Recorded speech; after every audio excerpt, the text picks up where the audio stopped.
Einstein itu bakal oleh wanita. Mungkin bagi saya cuma hanya Emmy Noether, tapi itu nanti mungkin barangkali Emmy Noether mengatakan. Oke, nah ini Einstein. Ya, kita lihat karyanya. Jadi ini periode hidupnya 79 to 55. Oke. Nah, kenapa Einstein? Statementnya yang saya pakai bahasa semua nggak boleh. Saya nggak punya bakat khusus, I don't have special gift. Hanya cuma curiosity yang besar itu, dan sangat penasaran. Dan memang Einstein sebagai ikon sains modern dan budaya populer abad 20. Soalnya misalkan ini semua orang tahu gitu kan, bahkan orang yang nggak fisika pun tahu ini gitu, saking luar biasanya. Dan dia luar biasa karena dia mengubah cara kita secara signifikan memandang bagaimana alam semesta bekerja, terutama waktu dan seterusnya gitu. Jadi saya ketika buat statement itu perlu pakai AI, itu murni saya kumpulkan gambar, but itu time lama gitu. Dan tadi sebelum ini saya rapat di rektorat dari jam 12 sampai jam barusan selesai di sini. Jadi saya pakai cloud creating tapi kontennya lumayan. Kenapa Einstein? Dulu ketika SMA itu ke Gramedia itu kalau ada sisa uang belanja dari orang tua itu saya berikan buku. Kalau ada pernah lihat ada yang for beginner, ada Newton, ada Einstein dan yang lain. Di buku itu atau kartun lain digambarkan Einstein itu merubah cara pandang kita tentang alam semesta itu tidak banyak, cuma misalkan aktivitasnya ibarat fisika itu adalah sebuah kartu yang disusun. Ini ibarat teori fisika atau teori Newton mekanika gitu, terusnya sampai ke atas. Ini konstruksinya, teori Newton dan mekanika dan terusnya cukup indah. Einstein itu cuma mengganti sedikit, tapi bukan di fondasinya sehingga itu jadi hancur. Jadi itu semacam gambaran bagaimana luar biasanya Einstein dalam berkontribusi dalam perkembangan sains. Dan memang hal ini atau misalkan impact dia pada sains itu kalau Anda baca lagi biografinya itu sama suka karena dia digambarkan sebagai anak muda yang rebel, bandel dan lack of authority. Maksudnya apa itu? Oh sebenarnya nggak mau sama otoritas. Jadi kamu lebih tua, kamu posisinya lebih tinggi, posisinya tapi I don't care, something about it. Well, di satu sisi itu bagus, artinya kalau you have some quality, tapi kalau ya saya sebagai orang biasa, kayaknya kalau saya seperti kayaknya berbahaya karena saya jadi lihat kondisi. Tapi Einstein itu dipahami kenapa dia bisa membuat sesuatu bangsa karena dia nggak care, dia nggak perlu dengan otoritas. Newton mungkin orang hebat, tapi kok dasarnya udah salah dan akhirnya dia yang melakukan. Right, nah secara kasar paparan kita hari ini ada 3. Satu tentang hidupnya, ini lebih ke arah pribadinya karena memang ide daripada sesi seperti ini memang saya tidak akan ngomong fisika. Kalau ngomong fisika kayaknya yang datang bukan sedikit. Jadi kadang ada saya akan di kelas terlalu asik menggambarkan tentang personality of somebody, scientist usually. Ya sudah, seperti ini bisa menjadi wadah saya untuk menyampaikan. Karena bagi saya itu, saya senang dengan filsafat positif. To be good at something is good if you know someone yang sudah kontribusi situ, terutama ini Einstein. Nah hidupnya seperti apa? Di lalu karyanya, karena kita fisika, ya kalau dari 1 jam 10 minutes kita discuss kayaknya 20 minutes baru saya tanya jawab. Right. Nah ini kurang lebih timeline-nya. Jadi sudah lahir di Jerman full. Tadi saya coba mencari sebelum kuliah, sebelum seminar ini, sebelum talk ini, semacam gambar atau statement, tapi nggak ketemu dan nggak sempat akhirnya coba. Tapi di buku mana saya lupa dikatakan bahwa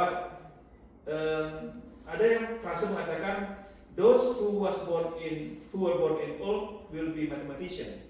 Dan Einstein adalah salah satu, maka somehow dia cuma menghadapi itu gitu, bahwa dia lari dan dia jadi matematikawan. Dan memang dia karena dia kan fisikawan Pak, memang ya fisika teori dan ya matematik.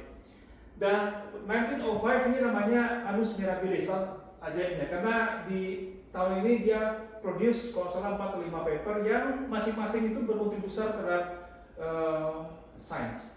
Bahkan ada beberapa statement daripada ilmuwan top sekarang ini, bahkan misalkan dosen di mana MIT atau apa, kan, if only I could produce only one of his paper di tahun ini, I'll be very careful, I will be very happy. Yaitu maksud saya itu satu saja dari sini. Nah, tadi kita namanya apa?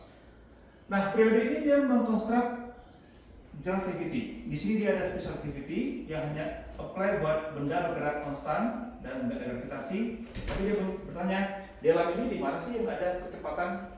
Nggak mungkin kan? Dan pada gravitasi akhirnya dia butuh 10 tahun kurang lebih untuk bisa menjelaskan itu. Ups and downs luar biasa.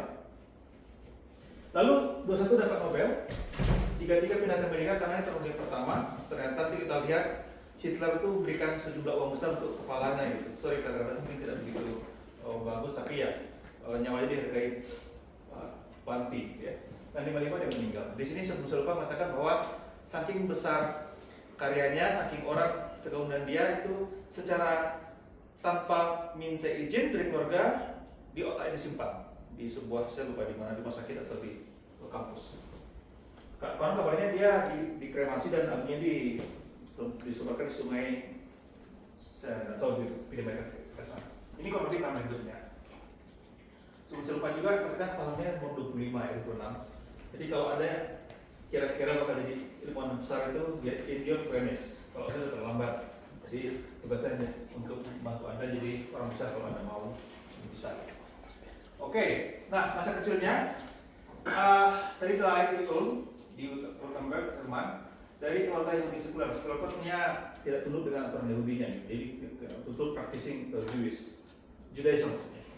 Lalu pindah ke Munchen. Kebetulan ayah Fernand adalah seorang pengusaha, bisnisman. Kayaknya dia bisnis listrik, bisnis pakaian semuanya, tapi absolutely tidak terlalu sukses. Dan dia orang yang terlalu bicara. Di sini ada terlalu bicara nggak lucu? Karena dia terlalu bicara.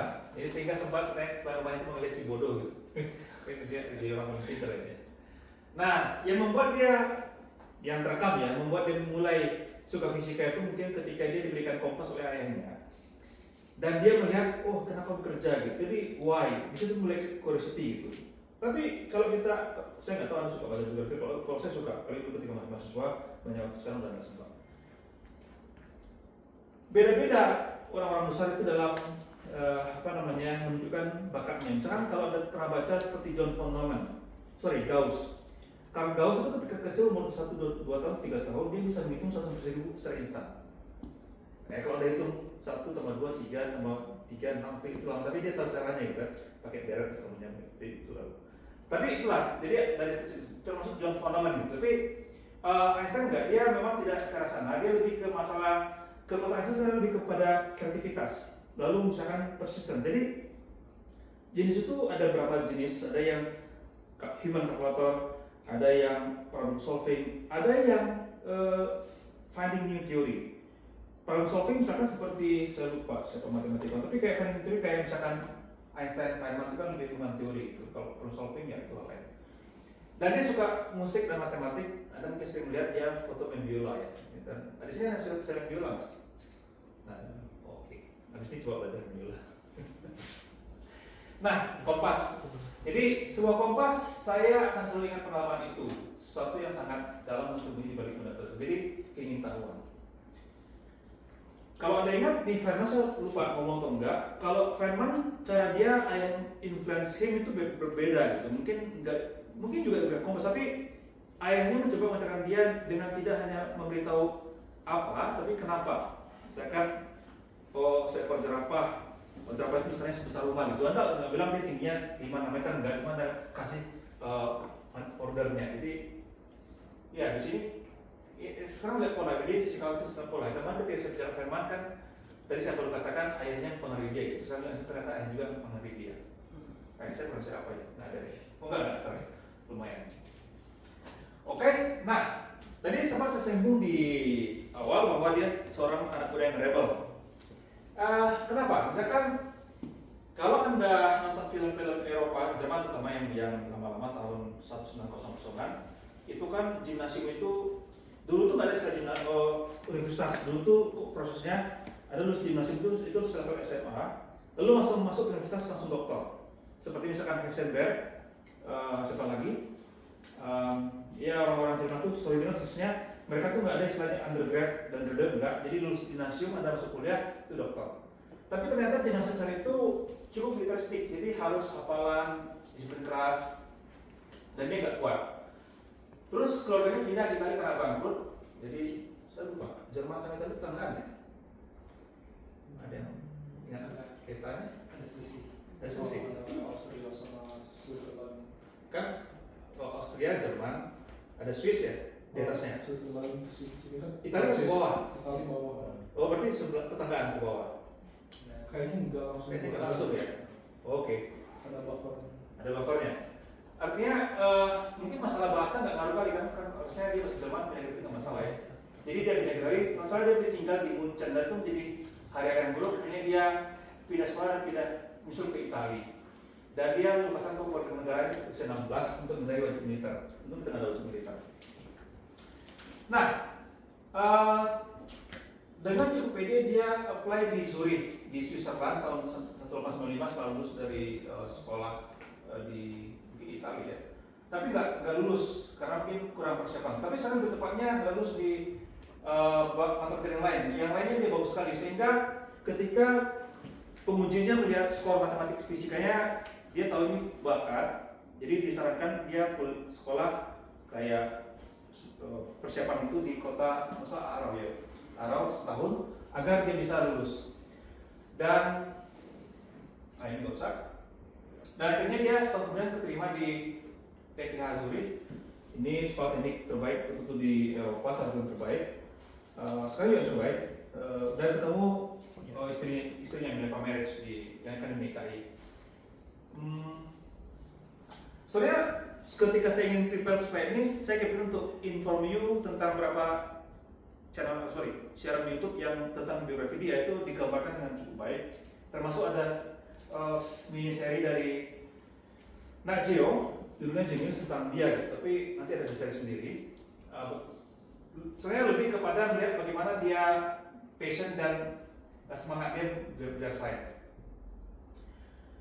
Oke, ini minus saya pernah tidak naik kelas matematika, tapi justru bisa menonjol di matematik. Oke. Nah, setelah lulus masalahnya, nah itu dia, karena dia bandel, dia orangnya pelawan, dosen tuh nggak suka. Kalau saya namanya Weber ya, betul ya, Weber. Biasanya kalau di zaman dia, kalau ada seorang mahasiswa dan kalau salah masuk fisikanya itu sedikit masalah kalau 5-6 orang satu angkatan. Jadi dia milih Marriage, atau milih Marriage angkatan semuanya enggak, tapi nggak banyak sama kayak kita lah, tapi tidak ya.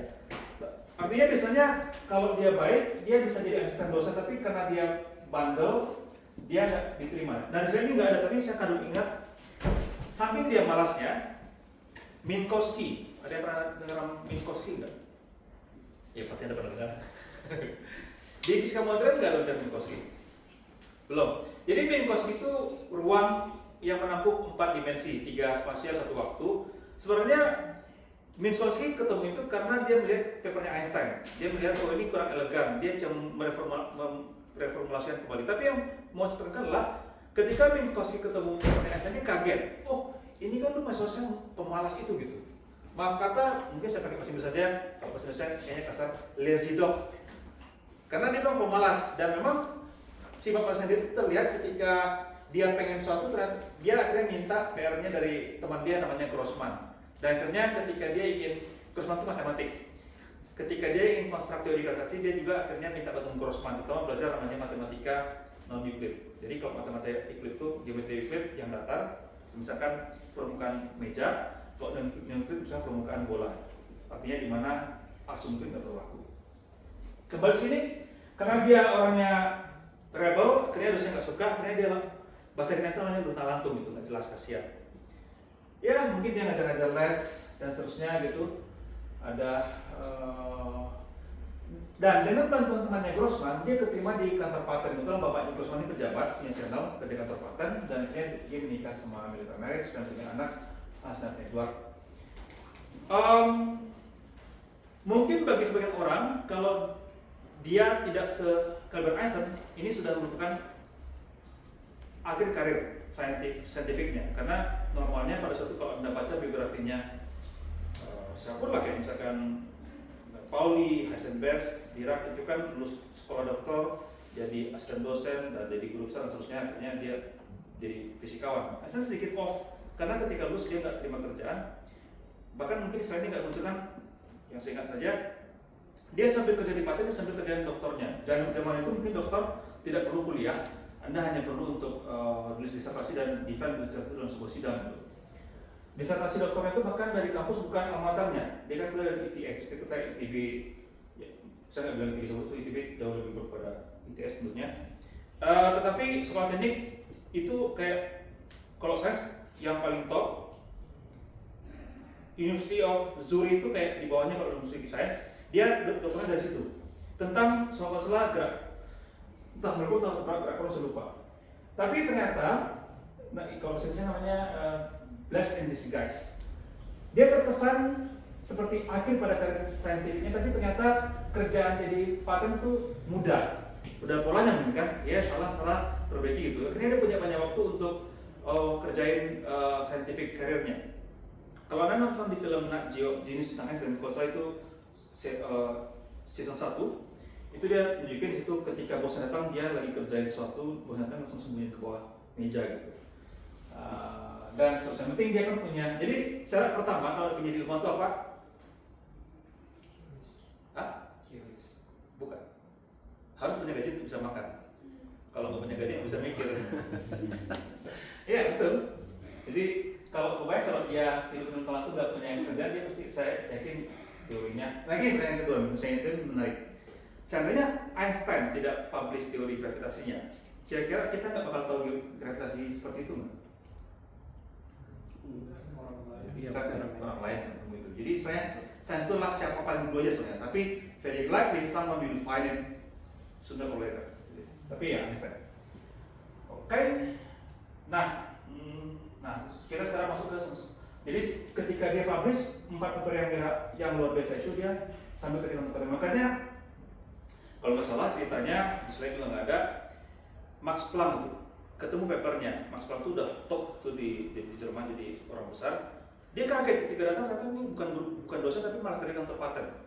Otak seperti itu. Makanya ketika akhirnya Planck yang paling ngotot membawa dia kembali ke Jerman, Max Planck. Tapi ya karena terbang jauh dia nggak bisa amat sih. Nah, paper yang kata 4 di usia 25-26 dipublish paper yang luar biasa. Satu tentang efek fotolistrik, udah semua tahu dari kuliah fisika modern. Yang kedua gerak ground, gerak acak, dan kita bisa memahami atom dari teori statistik. Yang ketiga specificity, masalah ruang relatif dan rantai tetap. Dan terakhir memang yang ini, equivalence antara massa dan energi. Jadi ini tadi saya sampaikan, sebenarnya tanpa 4 ini, satu saja di publish ini dia akan jadi orang besar. Tapi bahkan tidak cukup 4, 10 tahun kemudian dia akan publish sebuah teori yang betul-betul luar biasa, mengganti paradigma kita memandang bagaimana dalam kerja gitu. Itulah kapasitas otak seorang Einstein. Kalau masalah,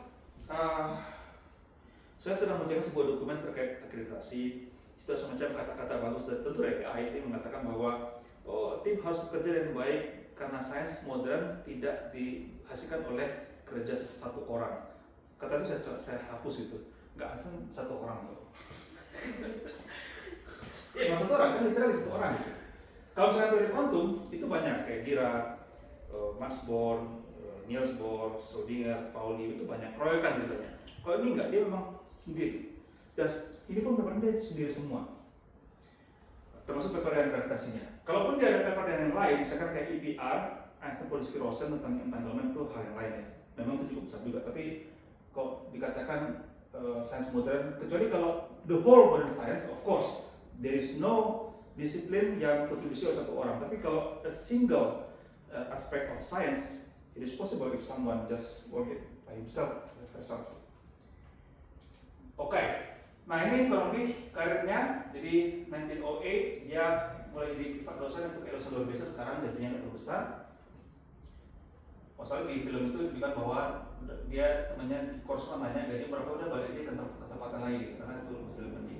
Lalu dia jadi profesor luar biasa. Dia ini bukan dia luar biasa bagus nggak, tapi karena dia gajinya belum seperti dosen yang penuh gitu, masih sebagian atau berapa persen, sehingga dia pindah ke Praha karena tahu orang gaji sebenarnya. Dan itu Praha itu kota di negara apa? Slovenia. Ceko ya. Cekoslovakia. Dulu sempat gabung kan, sekarang udah pisah ya. Ceko dan Slovakia, dulu kan Cekoslovakia pernah.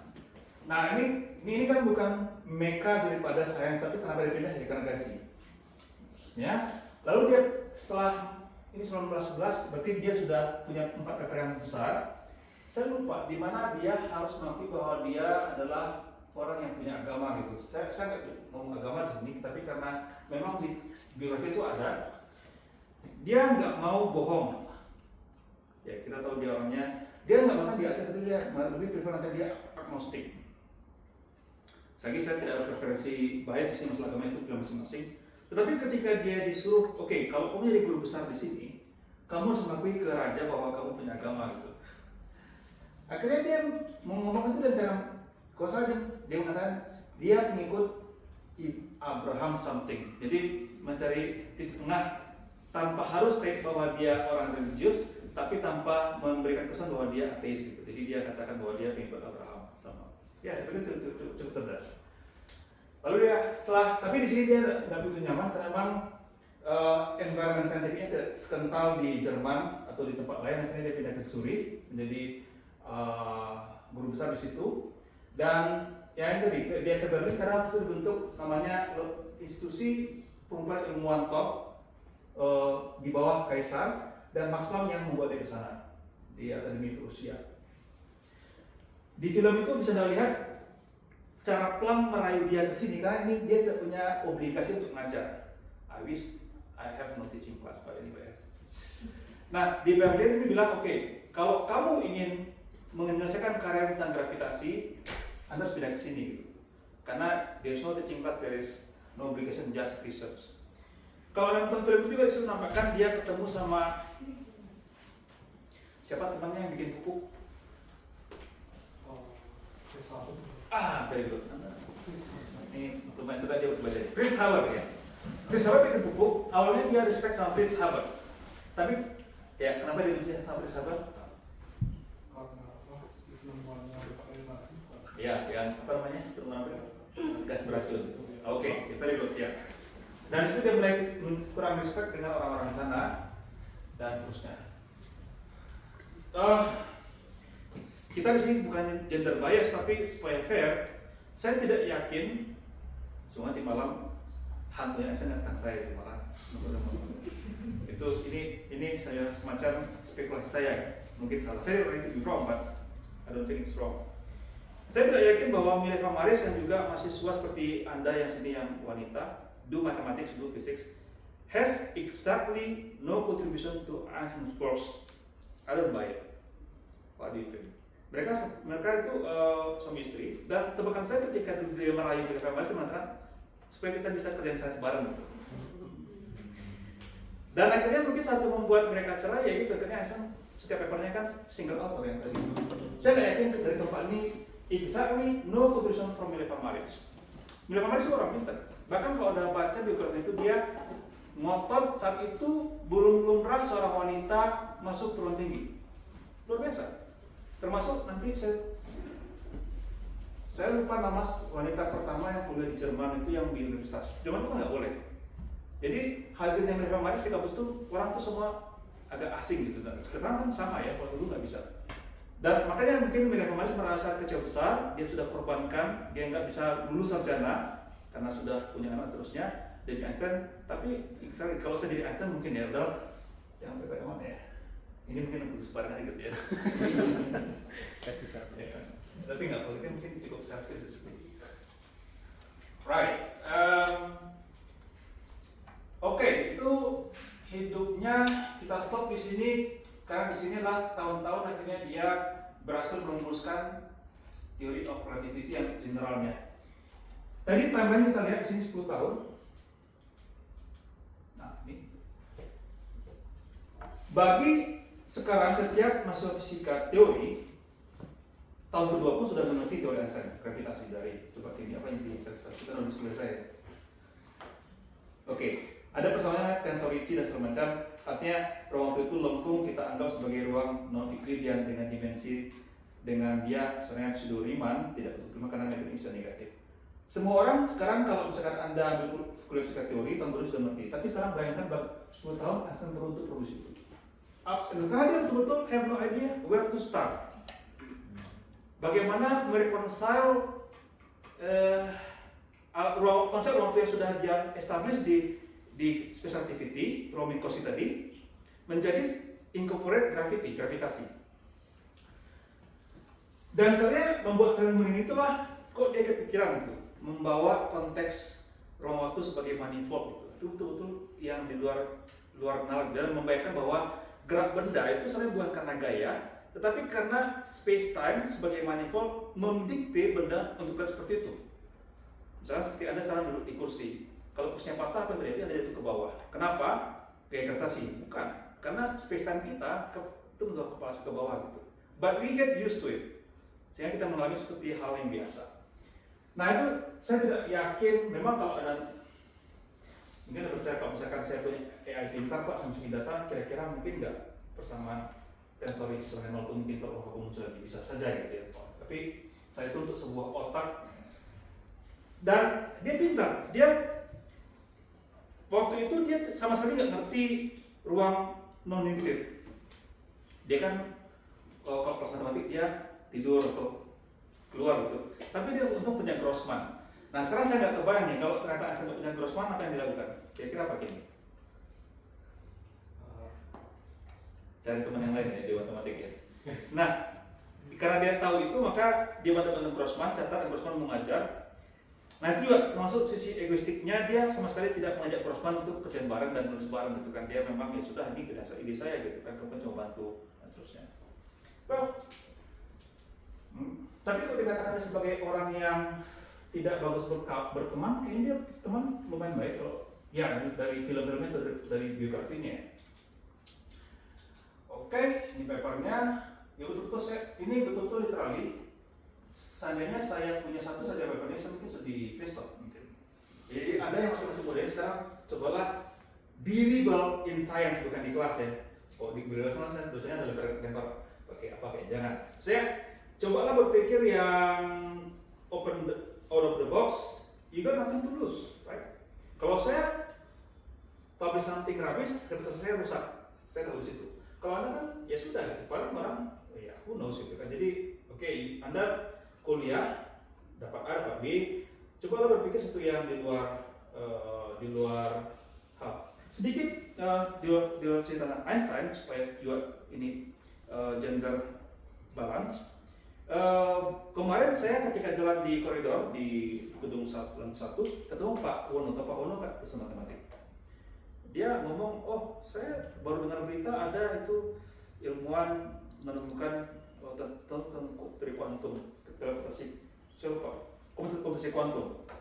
Kebetulan beberapa hari lalu saya tidak hanya baca berita, saya bahkan nonton kuliahnya. Namanya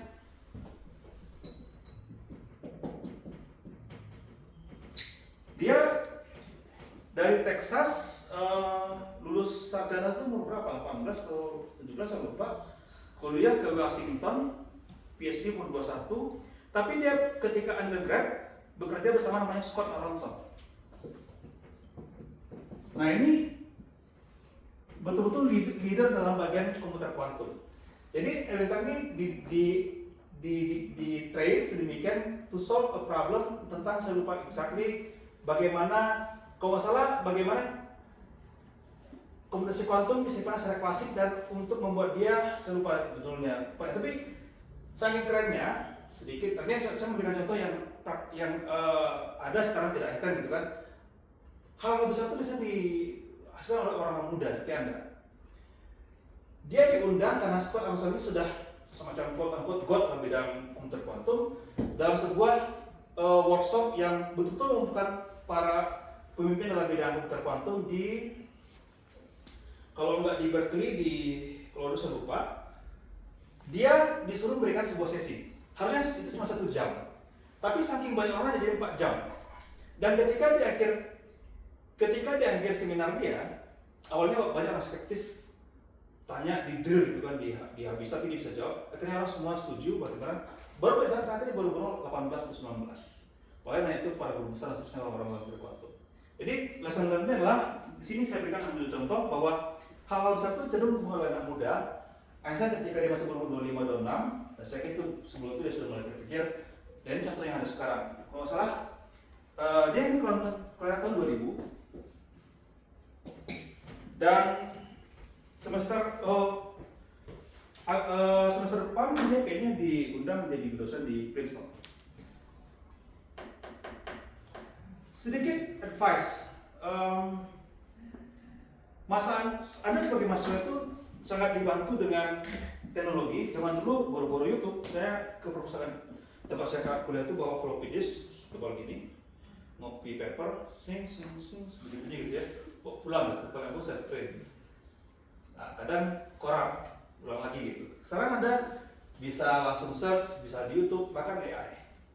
Dan ya gunakanlah AI sebanyak mungkin dalam belajar, se-efektif mungkin. Saya nggak tahu. Dan there's nothing impossible, misalkan seperti Einstein bisa seperti itu.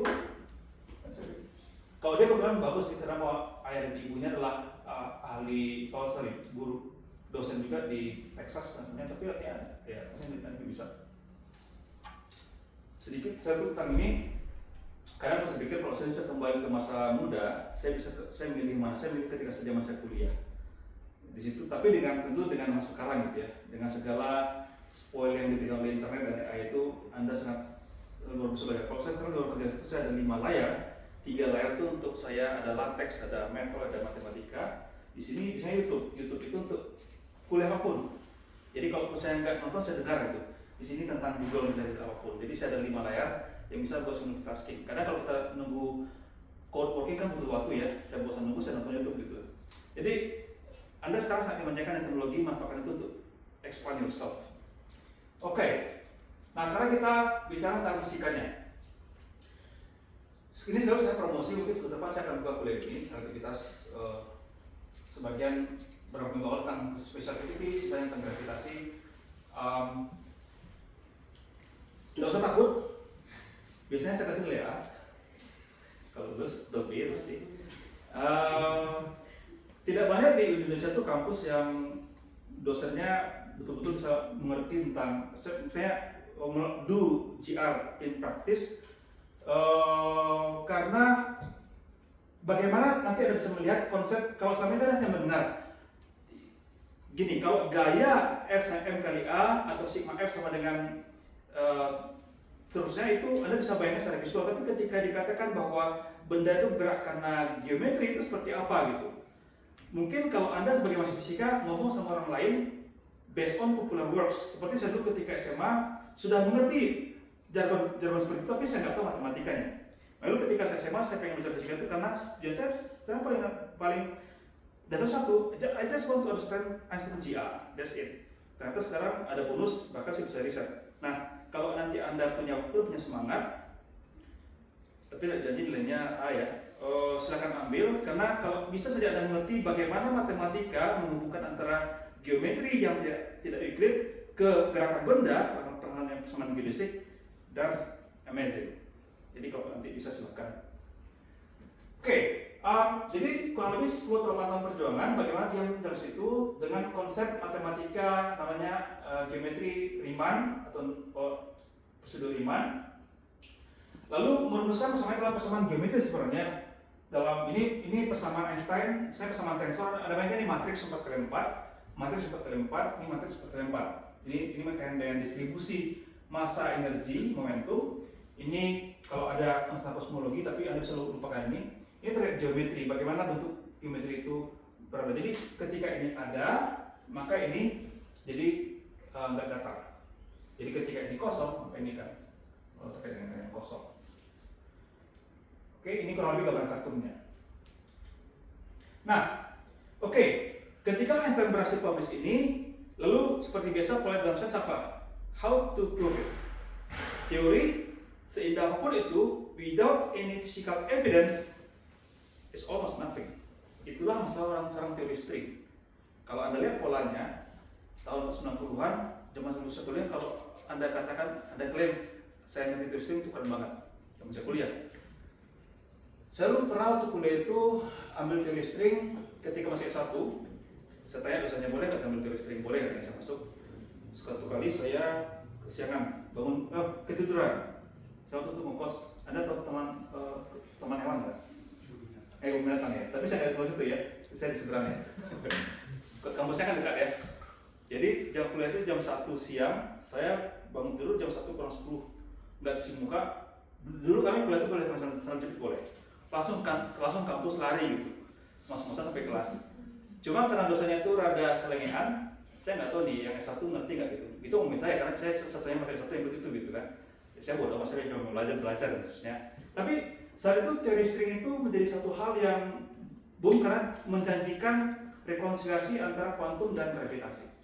Idenya kalau Anda baca, kebetulan beberapa dulu saya nonton Brian Greene itu satu orang yang dulu prodigi, discuss dengan Roger Penrose. Di sini siapa yang tahu Roger Penrose?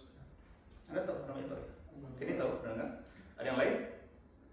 Roger Penrose itu temannya Hawking yang merumuskan singularitas dan seterusnya. Jadi Penrose orang yang tidak suka teori string karena itu teori yang tanpa evidence. Sementara Brian Greene satu orang yang ikut ke dalam teori string. Sebenarnya yang argumen Greene bagus ini, dia mengatakan bahwa tanpa Anda tahu teori Einstein, kalau Anda secara konsisten bermain dengan matematika teori string, artinya Anda anggap bahwa setiap partikel itulah vibrasi string yang kecil, maka secara natural ketika diincorporate kuantum ini akan muncul keluar gitu. Jadi tanpa Anda tahu ini maka ini keluar. Well, dari kacamata itu oke gitu kan, tapi kemudian Penrose mengatakan oke, kalau teori string benar buktinya apa gitu, akhirnya diam lagi. Nah, ini pola dalam sains. Whatever science you will do nanti, kalau itu tidak bisa diverifikasi eksperimen, yaitu sama saya sebenarnya paper saya misalkan, ada berapa banyak paper saya, mungkin puluhan. Tapi none of it have been checked secara percobaan. Ya, sudah itu hanya di paper yang publish dan decide, suku-suku decide itu. Tapi ya tidak begitu mengubah. Tapi saya nggak perlu sejauh itu dulu. Bagi saya pribadi, ketika saya menemukan sebuah misalkan yang agak sebagian, misalkan saya pernah menemukan sebuah solusi menggambarkan ada magnet lalu ada namanya string, Misner string, exact solution. Saya nggak peduli dari kacamata saya kan, bagi saya selama saya tahu itu baru, masalah kepakai nggak pakai I don't care. Nah itu gitu. Bahkan kalau dulu saya kerja jadi pakai Maple nih, kita masukkan ANSYS gitu kan, run, dia solve persamaan ini gitu. Pernah satu kali karena dia kompleks, saya agak ragu karena ketika Anda punya sekian baris code Maple itu, satu saja salah itu udah nggak bisa lagi ke bawah, jadi harus betul-betul hati-hati. Nah ketika itu enter dia ngitung sekian jam, crash, butuh memori, tambah memori karena Maple kan butuh memori. Akhirnya jalan, berapa kali pernah benar, saking dulu kalau saya sudah nggak seks itu karena juga udah lebih tua, tapi ketika saya masih muda, kadang ketika itu nol, saya lakukan, saya lari dari rumah, begitu senangnya gitu, seperti anak kecil, baru 30-an. Tapi saya sebenarnya, ini teori baru gitu, teori baru dan, well, apakah ini terpakai atau enggak, I don't care. Saya tahu ini baru gitu kan, yang penting saya baru, lalu aspek fisikanya apa? Oh misalnya kalau ruang waktu itu punya aspek lubang hitam, oke, discuss, kemudian seperti apa? Apakah itu bakal benar? Mungkin enggak sih. Tapi selama itu baru, artinya tidak setiap solusi ini adalah fisis. Tapi sejauh ini ketika kita bisa memahami misalkan wajah lubang hitam yang cincin itu, atau misalkan nanti selanjutnya ada slide pergeseran cahaya, itu based on Einstein exact solution, subset solution sebenarnya. Jadi exact solution ini bisa kita kaitkan dengan fisika, tapi tidak setiap exact solutionnya itu sejauh ini bisa kita kaitkan dengan fisika. Tapi in my case I don't care, selama saya temukan exact solution di bersama ini, that's tremendous joy for me.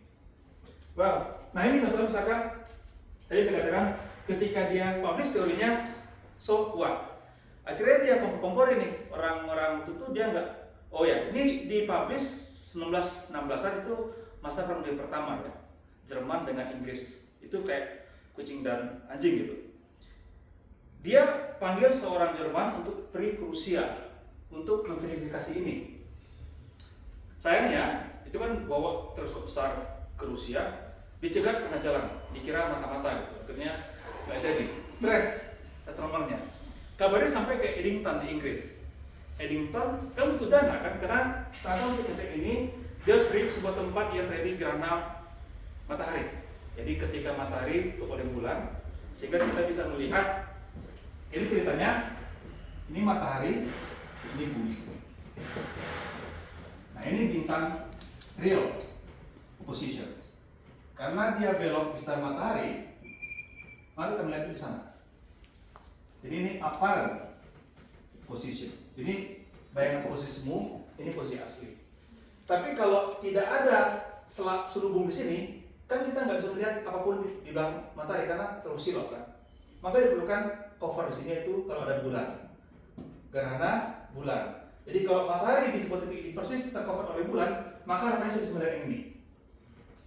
Sehingga itu diperlukan dicari waktu itu dihitung penanggalan di mana di bumi yang ada gerhana matahari.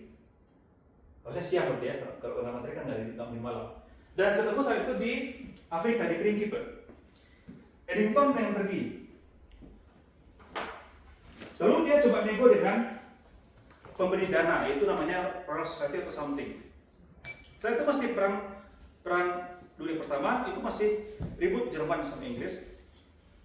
Karena asal orang Jerman, pemberi dana nggak suka. Oke, itu kan orang Jerman gitu kan. Tapi memang pintar. Nah ini juga jadi pelajaran bagi kita juga. Ketika kita ingin cari dana harus kita pintar. Kayak sekarang kan, kalau saya bikin judul proposal saya metode belajar lubang hitam, itu pasti akan ditolak. Saya pakai apa? Metode lubang hitam dengan AI. Oh itu setuju gitu. Padahal saya lubang hitam sekedar, AI-nya kan enggak. Jadi you have to be smart.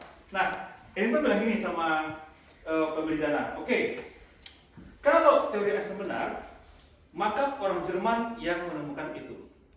Sorry, berbalik. Kalau teori Einstein benar, terverifikasi oleh percobaan ini, maka orang Inggris yang menemukan. Bagus ya? Jadi Einstein nggak bisa buktikan. Orang Inggris yang buktikan. Bagus juga orang Inggris yang buktikan bahwa ini benar. Gitu. Jadi ada Inggris ya. Nah, kalau Einstein salah, maka terbukti Newton benar. Newton orang apa? Inggris. Makanya akhirnya dapat duit. Pintar ya. Oke. Jadi dia Eddington pergi ke Principe. Itu kalau nonton film itu dia naruh plat, disimpan plat, simpan sekian plat. Karena cuma 2 yang selamat, sisanya rusak. Saya lupa itu dramatis atau enggak, tapi ketika dia periksa hasil itu, dia pun katanya di film itu mengatakan dia belum cek hasilnya. Dan ketika ditunjukkan di depan orang-orang, adanya pergeseran sama dimiliki. Karena luar biasa. Memang bergeser ketika foto ada matahari dan ketika foto asli di malam hari. Jadi kalau ini misalkan bumi, warna aktifnya kan kita mutar ke sana. Jadi kalau ya khususnya jadi ini saya ulangi sun, ini earth, ini bintang. Jadi kalau saya ke sini, maka saya bisa lihat bintang itu di mana. Jelas ya, dan ini bisa terfoto. Nah, ketika saya di sini nggak bisa kecuali kalau ada bulan. Nah, yang dibandingkan foto ketika bumi di sini dan foto ketika bumi di sini ketika ada bulan. Oke? Tentu kalau teori yang benar maka berbeda fotonya karena ketika di sini dia terpengaruh oleh matahari berbelok cahayanya, tapi kalau di sini kan enggak.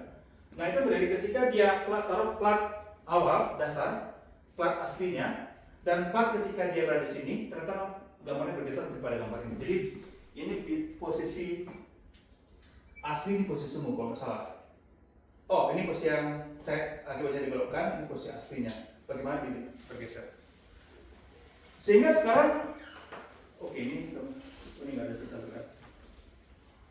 Sehingga sekarang kalau Anda malam hari lihat keluar tuh dari kelas ini, dari sebenarnya mungkin Anda akan lihat, Anda akan tahu nanti malam kalau ada bintang di luar sana, maka jangan percaya itu pasti asli gitu. Karena mungkin saya ada lubang hitam yang membelokkan itu atau yang lain. Karena yang membelokkan cahaya itu saat dia satu hal punya masa yang besar, matahari misalkan, atau bahkan lubang hitam. Jadi kalau Anda malam-malam, tapi saya di Bandung udah jarang ketemu bintang ya. Kenapa? Belum sih. Dulu di kampung saya tuh lihat bintang malam-malam bagus. Jadi kalau ada malam hari ada bintang terang itu jangan berpikir bahwa mungkin dia lurus, enggak. Bisa saja mungkin hasil belokan dari mana gitu kan seterusnya. Bisa saja tapi bisa dia lurus. Oke. Nah ini kurang lebih timeline dia. Jadi 21 dapat Nobel, 22 dia tur Asia Palestina, 23 dia pidato Nobel di Stockholm, dan 25 dia dapat Royal Society Medal. Nah, ini juga cukup bergengsi. Nah, sekarang muncul drama lagi Perang Dunia Kedua, Hitler, rise to power. Jadi tiga-tiga jadi kanselir Jerman. Lalu 33 dia pas sedang di Amerika Serikat dan kita nggak akan kembali ke Jerman karena Nazi berikan hadiah 5.000. Saya tadi nggak sempat mengugali seberapa mahal nih, mahal nggak kira-kira? Bukannya mata Jerman itu Deutschmark, bukan? Saya nggak tahu. Tapi oke lah, saya pikir ini cukup besar. Dan bahkan setiap hal-hal yang berbau sekitar itu dianggap sikap Yahudi, jadi dilarang. Sehingga satu banyak juga ilmuwan yang pergi. Ada yang tahu siapa lagi yang ekstra dari Jerman? Coba? Thomas. Minuter. Nah, iya mungkin ya Minuter ya. Iya ke Amerika juga. Oh iya, Amerika.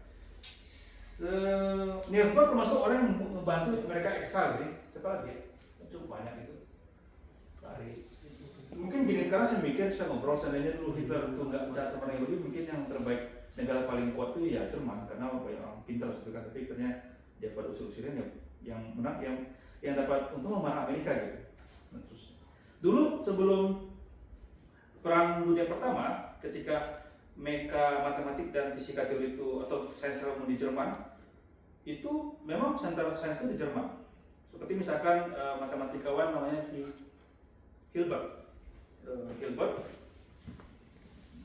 Dulu pusat daripada matematik itu di Göttingen, Hilbert. Tapi ketika Perang Dunia Kedua ini, Hitler mengusir banyak matematika dan banyak orang Yahudi. Akhirnya Hilbert mengatakan there is nothing left in Göttingen gitu. Oke.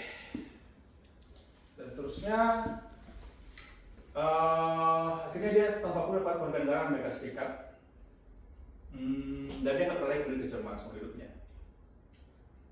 Selama saya punya pilihan, saya akan tinggal di negara di mana keputusan politik, toleransi, dan persamaan semua warga yang menurut sama. Mungkin Amerika contohnya, at least dulu. Oke, di Princeton. Di sini ada yang mau ke Princeton? Saya juga mau, belum sempat. Apalagi sekarang katanya Trump tuh menerapkan tarif datang yang cukup mahal. Princeton ini spesial karena di situ ada dua site yang bagus. Satu universitasnya itu top-topnya di sana. Yang kedua juga namanya Institut Pertanian, tempat Einstein bekerja. Nah ini karena kita di pertemuan mengenai Feynman ya. Feynman saat itu jadi dosen di Caltech. Dia di Cornell ketika ketemu teori QED tahun 48, Feynman. Dia masih di Cornell di New York. Ini dingin, dia gak suka dingin, dia pindah ke Caltech itu di California, di Pasadena. Kemudian ketika dia makin besar namanya, banyak tawaran datang terus dari Princeton. Nah, bahkan saking spesialnya Feynman, orang di Princeton tahu dia nggak suka tempat Einstein kerja karena menurut dia itu tempat peti mayat gitu, karena sangat dingin susah gitu kan dan diam. Dia suka ngajar. Akhirnya saking spesial Feynman, oke, kami tekan Anda spesial posisi sebagian di Institut Pertanian tadi, sebagian di Princeton gitu. Sehingga katanya ketika Feynman meninggal itu dia ketawa sendiri gitu. Mereka menganggap saya sangat luar biasa. Jadi tapi dia tetap tolak, dia tetap stay di Caltech sampai akhir karirnya. Nah, beberapa hal terkait. Jadi tadi ingat 1916 dia publish teori gravitasi, tapi saya kalau jujur setelah 1916 itu hampir nggak banyak karya yang betul-betul bagus. Ada paling satu yang ini, yang EPR, yang sekarang terpakai itu dalam membangun teori komputasi kuantum. Sebagai Rosen artinya kalau Anda pisahkan dua buah katakanlah fermion jauh sekali, apakah mereka masih entangle nggak? Di sini saya tahu arti kata entangle. Yang satu di observe, yang satu lagi tahu. Ya, karena mereka satu state. Jadi kalau Anda ganggu yang satu, maka otomatis Anda bisa ganggu juga yang ini gitu. Bahkan kalau mereka sangat jauh. Nah, jadi masalahnya gini, mediasi gangguan paling dasar itu apa? Cahaya, interaksi. Baik gravitasi ataupun matematik kan interaksinya kan cahaya itu atau gravitasi kan C. Nah sekarang masalahnya kalau Anda ganggu, kalau Anda punya dua partikel entangle, Anda pisahkan jauh sekali, Anda ganggu satu, otomatis Anda akan ganggu yang lain. Bagaimana mereka berinteraksi gitu? Nah itu orang nggak tahu. Tapi rumus itu terus oleh EPR. Sebenarnya kalau kita baca, ini sebenarnya paper Einstein ini paper dia bercanda sebenarnya. Ada tahu kenapa dia bercanda ceritanya? Dia nggak suka dengan interaksi Bohr untuk teori kuantum. Dengan membuat sebuah percobaan pikiran. Nah ini, slide ini memang nggak begitu, tapi karena memang bikin buat saya bagus sih, cuma kadang ada yang lupa. Einstein itu terkenal kekuatan dia namanya Gedanken eksperimen. Ada yang tahu apa ini? Mimpi di siang bolong. Dia suka kaya, tapi nanti jangan bilang nanti kalau kuliah setelah seminar ini, besok kuliah apa? Besok Sabtu nggak ada kuliah ya. Hari Senin, Anda di kelas termenung, saya kuliah Pak Paulus, Anda termenung, Pak Paulus marah. Kenapa Anda termenung? Pak Ranto bilang temen itu bagus, itu bahaya.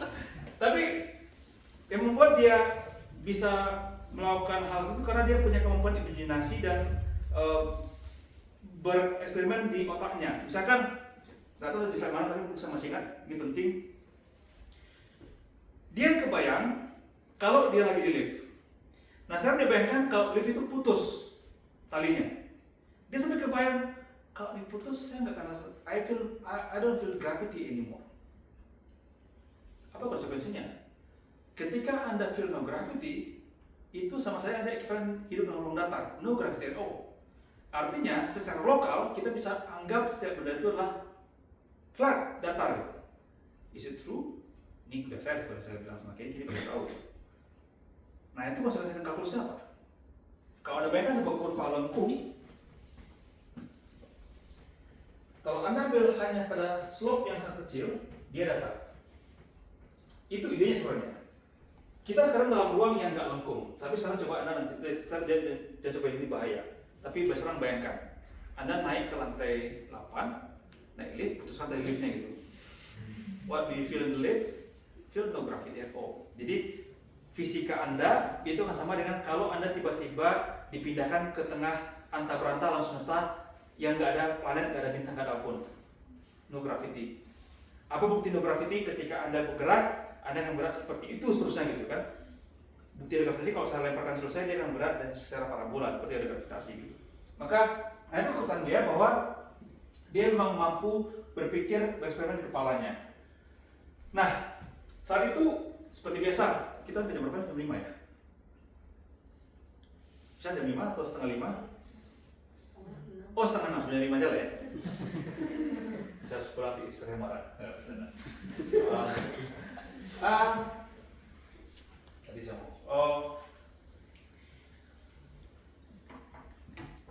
oke. Tadi bercanda malah saya lupa yang songong kalau itu seru. Semua diingat. Right. Oke, tadi saya ngomong ini. Kenapa ini paper bercanda? Karena tadi dia ingin mengganggu konsep kuantumnya Bohr dan kawan-kawan. Ternyata, fun fact juga, sampai akhir hidupnya Einstein tidak pernah terima teori kuantum. Cukup ironi bukan? Untuk sebuah otak sebesar Einstein, dia nggak bisa terima teori itu gitu. Tidak, bahkan sedikit naif, bukan naif, sedikit ironi lagi, bahkan dia termasuk satu yang membantu kembangkan teori kuantum. Kita lihat di slide yang lain, filosofi. Tetapi kalau kita lihat, setelah kita kadang saya back and forth antara masa sekarang dan masa lalu. Ketidakberterimaan Einstein terhadap teori kuantum itu beralasan. Kenapa? Kalau sekarang Anda Google, bahkan nonton YouTube, tidak sedikit fisikawan top itu mulai mempertanyakan kesahihan teori kuantum. Seperti yang siapa? Misalkan Gerard et al., Penrose, dan lain-lain. Ada nggak di sini yang keberatan dengan teori kuantum? Maksudnya bukan berarti kuliahnya berat ya, itu hal yang baik gitu. Maksudnya, Pak, saya nggak terima teori itu gitu, ada nggak? Oh, sudah ngambil belum? Oh belum, oke nanti ke kelasnya besoknya jumpa saya teori itu. Oke, good. Iya, ini aktivismenya nggak usah. Nah ini, ketika dia akan wafat di Princeton, dia mengatakan dia menolak operasi. Meskipun mungkin kalau dia dioperasikan mungkin bisa hidup lebih lama, tapi katanya saya ingin pergi saat saya menginginkannya, mempunyai hidup secara artifisial dan elegan. PG bahasa Jerman. Oke. Oh ya ini, saya tadi mau ngomong ini, saya lupa. Tadi saya katakan bahwa after 1916, almost no big work from him, kecuali ini mungkin lumayan, tapi ini saya lebih bercanda sih. Dia secara naif ingin membuat teori everything. Apa teori everything? Teori yang secara utuh describe everything, literally. Karena sampai masa unifikasi. Unifikasi yang paling elegan yang pernah ada itu pada zaman itu yang Maxwell. Udah tau ya? Ya, Elizabeth mana nih? Kan ada kan Elizabeth mana deh. Kenapa ini unifikasi? Apa yang unifikasi ini? Listrik dan magnet. Dulu orang anggap itu dua hal yang berbeda. Oh ternyata satu. Lalu dalam prosesnya listrik magnet digabungkan menjadi QED.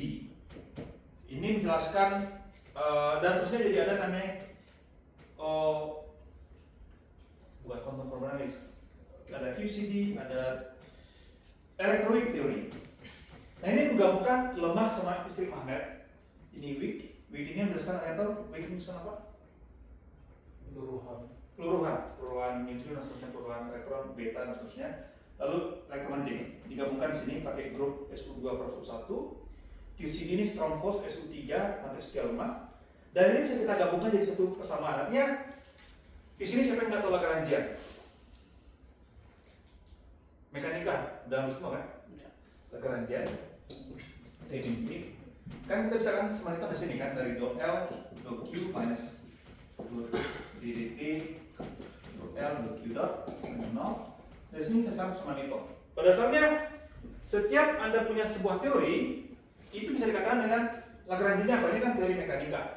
Nah, kalau dalam teori medan yang lain misalkan Anda punya medan apapun, gravitasi atau medan lain, tuliskan Lagrangiannya. Ini namanya persamaan nilai Lagrange, maka ada persamaan. Artinya ketika orang ingin membuat sebuah teori everything, harapannya apa? Dia bisa menuliskan sebuah Lagrangian. Consist everything, ada gravitasi, ada listrik magnet, ada electroweak, ada yang lain, semua masuk di situ. Artinya dari Lagrangian tunggal ini, Anda bisa jelaskan semua proses di alam semesta. Ada berapa interaksi? 4. Apa saja? Gravitasi, nuklir lemah, nuklir kuat, sama Otomatik. gravitasi. Oke, good. Itu yang saya ingin kita perlu tahu. Artinya kalau Anda bisa dapatkan theory of everything, Anda bisa teruskan interaksi itu dalam sebuah Lagrangian. Nah itu cita dia dari dia pindah ke Amerika sampai meninggal. Tapi nggak bisa. Tapi mungkin kalau sekarang kita bisa katakan wajar nggak bisa. Kenapa? Ya zaman dia belum tahu teori electroweak, dia belum tahu strong force ya. Omong kosong kan dia bisa membuat itu.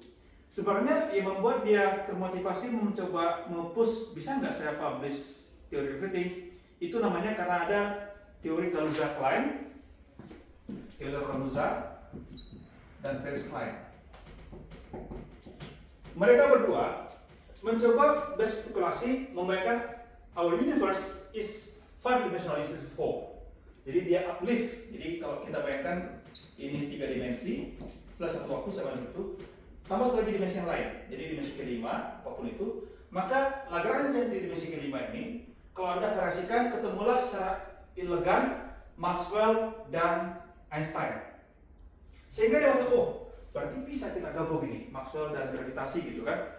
Akhirnya dia berpikir, oke, dia bermain dengan metode-metode manipulasi demikian sehingga dia bisa menjelaskan semuanya. Tapi enggak, karena saya pikir itu wajar dia nggak bisa saat itu karena waktu itu belum kebayang adanya electroweak sama strong force. Tapi sampai meninggal dia gagal mendapatkan teori itu. Sedikit cerita juga, seiring waktu kemampuan matematika orang melemah, proses juga saya alami. Itu menjelaskan kenapa kemarin di teori di kuliah kan saya gagal menghitung itu eksponensial something itu gitu, yang pakai Maple itu. Tapi oke. Dia tahu bahwa kalau dia ngitung lagi seperti dia masih muda itu nggak mungkin lagi pakai kertas ngitung tensor dan seterusnya. Akhirnya dia meng-hire seorang matematikawan cerdas namanya Walter Mayer untuk bisa menghitung. Jadi mungkin kemudian gini, Walter hitung ini ya, besok terus hasilnya gitu. Kalau ternyata 0 bagus, kalau nggak naik. Jadi dia lebih berpikir bagaimana solve problem dari big picture. Jadi dia biarkan mesin. Nah kalau sekarang itu kalau sebenarnya Anda pakai Python atau pakai matematika menghitung matematisnya. Ini beberapa hal yang tentang saya dia katanya suka biola, laut amatir, dan seterusnya. Oh ini menarik nih, saya suatu dulu saya punya teman waktu kuliah itu karena dia tahu saya nggak suka filosofi, dia juga pengen nggak suka filosofi, tapi bau. Oke. Nah beberapa karyanya sedikit. Ini tadi saya efek listrik. Oke, siapa masih ingat apa ini? elektron dipapar oleh cahaya. Kalau cahaya punya energi yang cukup atau frekuensi yang cukup, maka dia bisa lepas gitu ya. Tapi kalau Anda intensitasnya nggak ngaruh, cuma frekuensinya nggak berubah, akan membuat ini. Nah ini satu aspek dalam teori kuantum. Spesies relativity, ya kita tahu dilasi waktu, prosesi panjang dan masa energi. Ya, dari Stuart, yang saya gambarkan di sini. Jadi bayangkan di mekanika Newton, tapi dia mengaku Newton mengatakan bahwa ini C tak hingga. Jadi informasi itu dari A ke B sampai itu secara instan kata Newton. Tapi saya bilang enggak. Informasi itu butuh waktu dari A ke B. Sehingga untuk membuat ini menjadi tetap, mau nggak mau setiap pengamat akan punya konsep ruang dan waktu masing-masing. Karena C itulah delta X per delta T. Kalau Anda punya C tetap, maka delta X per delta T itu tergantung siapa yang mengukur. Makanya kalau misalkan Kiki diam, saya berlari, tiba-tiba Kenny jatuh atau Kenny lari juga, maka Kiki dan saya itu akan bisa melihat gerakan Kenny itu sangat berbeda angkanya. Relatif, makanya itu kata relativitas. Dan seterusnya, nah ini sangat terkenal. Ini aplikasinya matahari yang bersinar, bintang meledak, bom atom, dan seterusnya, pembangkit nuklir. Lalu untuk umum tadi sampaikan, nah ini tadi kita sudah lihat bagaimana saya bisa belokkan. Nah ini masih kan apa ini? Jadi kalau arah cahaya menuju ke benda yang punya gravitasi, si frekuensinya tambah, frekuensinya menambah, ya frekuensinya berkurang. Kalau kebalikannya frekuensinya Tadi kalau salah saya mau ganti nilainya, tapi benar ya. Ya benar. Jadi kalau ada sebuah objek, hapus itu, kelihatan nggak? Kecil ya, sini. Ini lubang hitam atau benda masif yang lain, tentang neutron, benda apapun. Ketika ada seorang pengamat atau seorang luar angkasa mengirimkan sinyal ke sana, ketika dia mendekati benda tersebut, meskipun dia merasa dia kirimkan sinyal pada frekuensi yang sama, maka dia semakin dekat dia dengan benda ini, maka dia akan memberikan frekuensi yang lebih rendah. Namanya frekuensi merah karena frekuensinya berkurang. Sama seperti kalau Anda efek Doppler, ketika mobil sirene gerak menuju Anda benar frekuensi akan berkurang kan? Ketika Anda mendekati itu membesar. Baik, lalu GPS lubang hitam ini juga yang bisa sumbangsi Einstein hari ini. GPS semua tahu ya, jadi kalau nggak dihitung koreksi gravitasi bumi dan bumi misalkan, maka sekian waktu karena dia bolak-balik itu akan jadi gap yang lumayan. Tapi memang kalau kita hanya hitung satu kali sinyal kirim sama balik itu nggak begitu pengaruh. Tapi karena itu akumulatif maka itu akan perlu dikoreksi. Nah ini wawasan Einstein hidup. Ya ini karena saya minta AI, terus saya nggak masuk ini Heisenberg sebenarnya. Ini boleh lah. Ini ada kaitan dengan relativitas khusus dan seterusnya. Habis ya. Oke, nah jawab. Ada nggak? Oh, belum. Terima kasih. Ada pertanyaan? Saya ketika saya prepare dulu ketika saya prepare tentang Feynman itu saya agak bekerja lumayan keras karena bikin slide dan finding interesting things about him. Saya Einstein itu jauh lebih lama ketika saya SMA sebenarnya. Di sini Anda dulu pakai buku Modern Physics, bukunya buku apa? Exactly, kayak keren. Ketika saya SMA itu saya beli itu di Gramedia yang warna hitam itu, terjemahan Pak Ospakri. Jadi dia sekarang Pak Ospakri. Nah itu saya baca, kok ngerti gitu. Makanya saya kuliah fisika, orang satu saya itu. Di sini Anda kuliah fisika gara-gara apa? Ya, apapun lah, I'm sure you have a good study and so. Ada pertanyaan silakan? Jangan tanyakan saya dengan bagaimana dia kehidupan ini ya tuh. Saya tahu tapi saya nggak cerita. Oh, sedikit cerita. Ini fun fact juga bahwa saya nggak tahu saya bisa klaim saya sebagai cucunya dia nggak ya? Karena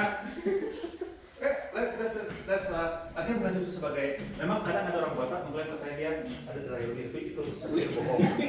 Bohong. Tapi mau saya klaim gini. Jadi dulu Einstein itu punya sepengetahuan catatan dia nggak pernah punya mahasiswa bimbingan di Amerika. Mungkin di Jerman pernah atau di Swiss tapi di Amerika nggak pernah. Tapi dia pernah punya namanya postdoc atau pembantu namanya Bergman. Bergman sebagai asisten dia. Bergman. Ini dosen di Syracuse University New York. Bergman ketika di Syracuse pernah bimbing, nah ini baru orang Batak. Kalian tahu siapa? Untuk Silaban. Untuk Silaban ini, oh sedikit cerita, tapi ini jangan keluar dari ruangan ini, keluar nggak pas sedikit. Dulu ketika 2002 saya keterima kuliah, saya keterima di Unpar juga, beasiswa, jadi nggak bayar SPP. Tapi saya keterima di ITB. ITB bayar. Waktu itu masih 1.200.000 satu semester gitu. Akhirnya saya tanya orang tua gimana gitu. Saya pengen belajar sama beliau punya nama besar. Akhirnya yang Unpar saya nggak ambil, sehingga jadi selama satu semester nama saya itu muncul di absen, cuma orangnya nggak ada. Jadi ketika saya tempuh pernah daftar jadi dosen tahun 2010, ini namanya kok familiar ya? Oh ini yang dulu lari gitu. Oke, jadi enggak, itu contoh lulusan Unpar itu luar biasa. Orang di UNnya kayak gini gitu, ada yang udah lulus gitu kan. Kasih bisa bilang kan di Unpar gitu. Kalau ada yang bisa lulus Unpar luar biasa. Nah, Pantur Silaban ini punya murid namanya Trianta dan Pak Paulus. Pak Paulus bimbing sama dia, Bu Silvi juga. Nah, saya dibimbing oleh Pak Trianta kita masih. Jadi Anda bisa mengklaim Anda cucu muridnya Einstein. But this is true. This is true. Jadi ketika dulu beliau masih hidup, pernah kita undang tahun 2016-17 masih seminar di Unpar. Yang melobi dia itu saya harus ke rumah dia gitu kan. Wah dia suka ngobrol. Saya udah maaf kata kebelet kencing, dia masih ngobrol aja gitu kan. Walau susah. Rumahnya di itu dekat DP yang dekat apa namanya? Di situ, di situ. Dia udah bilang, oh kalau Anda mau main dengan saya lama-lama, saya bisa cerita tentang Einstein. Saya tahu banyak cerita tentang dia yang aneh-aneh gitu, tapi saya nggak sempat cukup lama ngobrol sama beliau gitu. Jadi ya 1, 2, cucu keberapa ini? Jadi kayak misalkan ini kan usaha bimbingan ya. Saya pernah bimbing mahasiswa kayak Garnat, Maria Kita, Iqbal dan seterusnya. Mereka juga bimbing satu yang sama. Terus itu yang nanti dengan harus tunggu Silvi juga. Atau siapapun. Sedikit jawab tentang ini karena kado saya sebutkan beliau dan beliau sudah almarhum.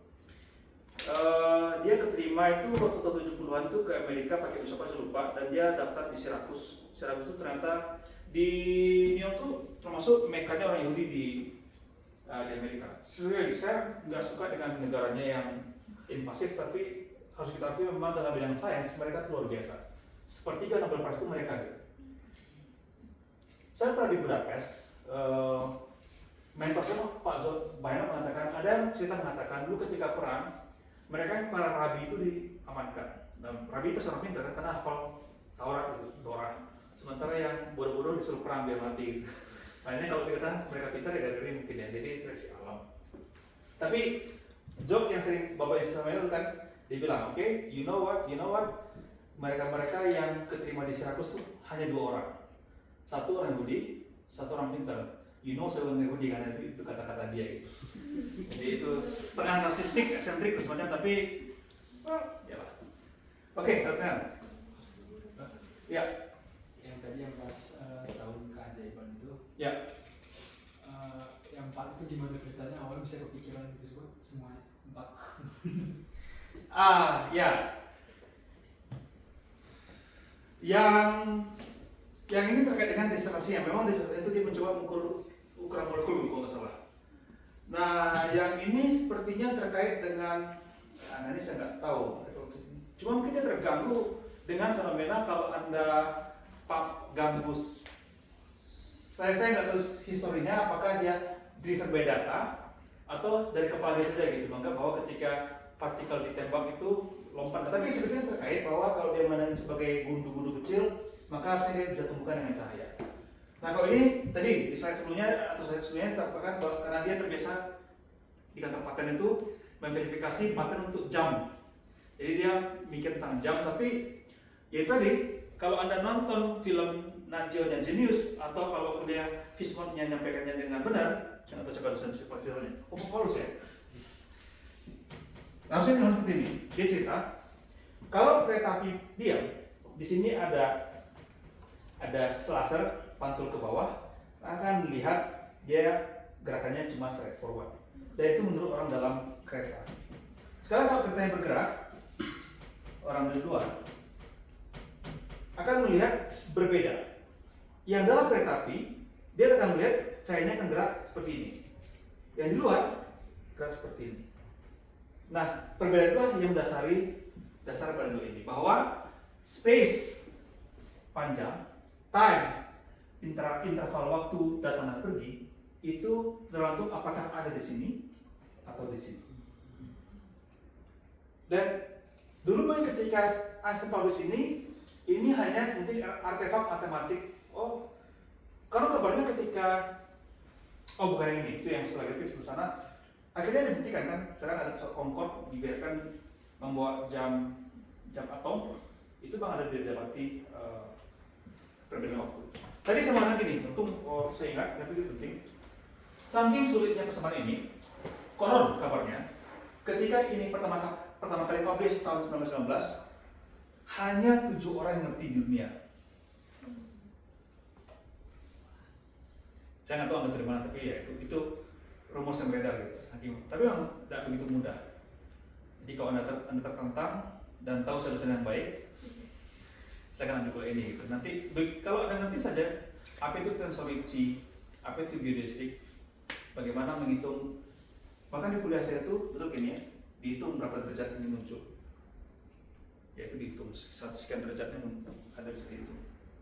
Dan itu persis dengan angka, sehingga ketika ini verified, tiba-tiba Einstein menjadi superstar, menjadi primadona banyak orang, dan seterusnya. Oke, ada yang mau jadi kayak Einstein? Ya apa? You have to put your dream high. Kalau anda cuma dapat setengahnya masih high gitu. Baik, kalau tidak ada, terima kasih, selamat sore. Sampai ketemu di sesi berikutnya. Tadi saya sudah tentang emitter, semoga cukup menarik.